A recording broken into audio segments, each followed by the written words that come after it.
Yo mga idol, kamusta? Sports Talk PH nga pala.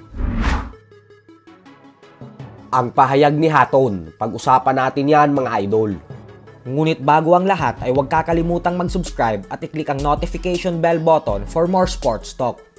So alam nga po nating lahat na ang ginawang pag-knockout ng ating pambansang kamao Manny Pacquiao sa British boxing legend Ricky the Hitman Hatton mahigit 15 taon na ang nakakalipas ay ang isa sa mga pinakamatinding knockout na nangyari sa buong kasaysayan ng boxing.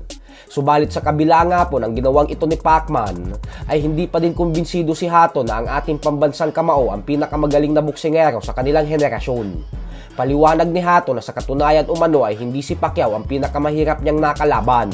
At bagkos ang former undefeated 5-division world champion Floyd Mayweather Jr. daw talaga ang pinakamahirap na nakasagupa niya sa buong professional boxing career niya.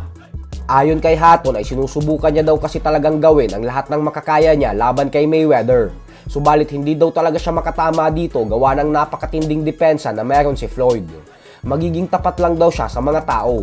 Madalas daw kasi siyang tanungin ng mga fight fans kung sino daw ba ang the best fighter ng henerasyon nila. Si Pacquiao ba o si Mayweather?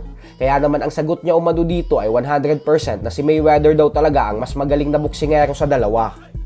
Sumang-ayon din si Hatton sa sinabi dati ni Mayweather na nung tinalo daw kasi siya ni Pacquiao ay ibang fighter na siya gawa ng natikman niya na ang kanyang kauna-unahang talo sa kanyang professional boxing career sa kamay ni Mayweather 2 taon bago sila nagtuos ni Pacquiao.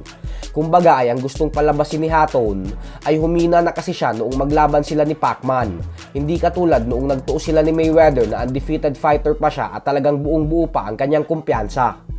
Sa kabilang banda naman mga idol ay nagbanta nga po ang former 6th Division World Champion at current Golden Boy promoter Oscar De La Hoya sa YouTuber boxer na si Jake Paul.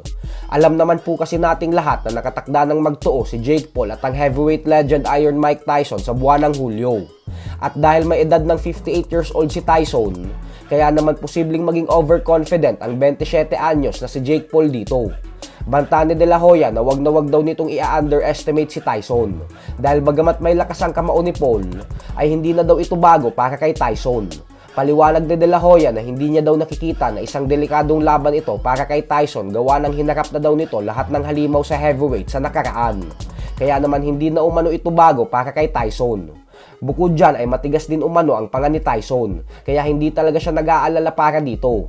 Kaya pa daw lumaban ni Tyson ng 6 hanggang 8 rounds. Pero ganun pa man ay ang tanging inaalala lang ni De La Hoya kay Tyson ay baka umano masira ang legasiya nito gawa ng pagpatol niya kay Jake Paul.